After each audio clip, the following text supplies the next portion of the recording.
Under the Needle, where acupuncture meets anatomy. Today, we're exploring spleen 6, one of the most commonly used points in clinical practice.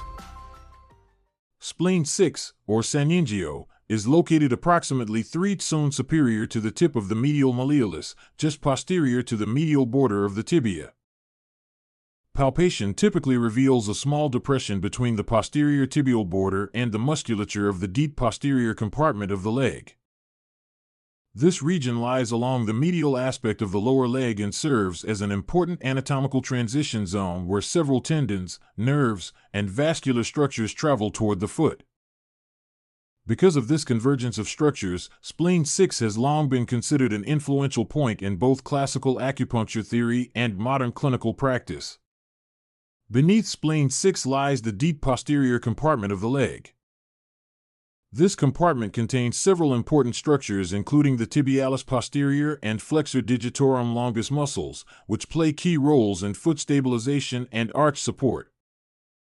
Running nearby is the posterior tibial neurovascular bundle, consisting of the posterior tibial artery and the tibial nerve. These structures travel distally toward the tarsal tunnel before entering the plantar aspect of the foot. Because of the dense anatomical relationships in this region, stimulation at spleen 6 may influence both muscular and neural components of the lower limb.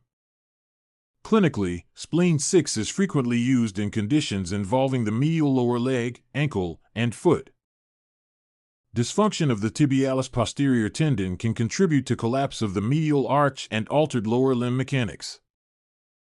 Tension or weakness within the deep posterior compartment may also affect foot stability during gait.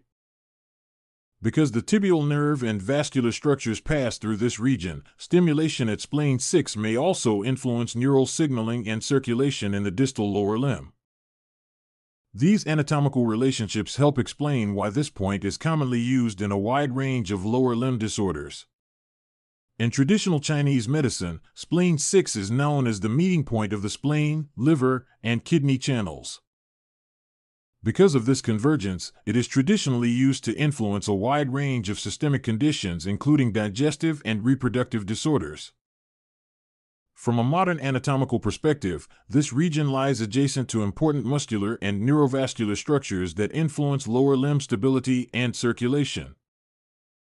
The deep posterior compartment muscles help maintain the medial arch of the foot, while the tibial nerve and vascular structures provide neural and circulatory supply to the foot. When these perspectives are viewed together, spleen 6 becomes a point that reflects both traditional channel theory and modern anatomical relationships. This is just one example of the anatomy we explore. If you want to study all acupuncture points systematically, deepen your clinical understanding, and earn continuing education credits, the Anatomy of Acupuncture Atlas and the full online course walk you through the entire framework. You'll find the links in the description.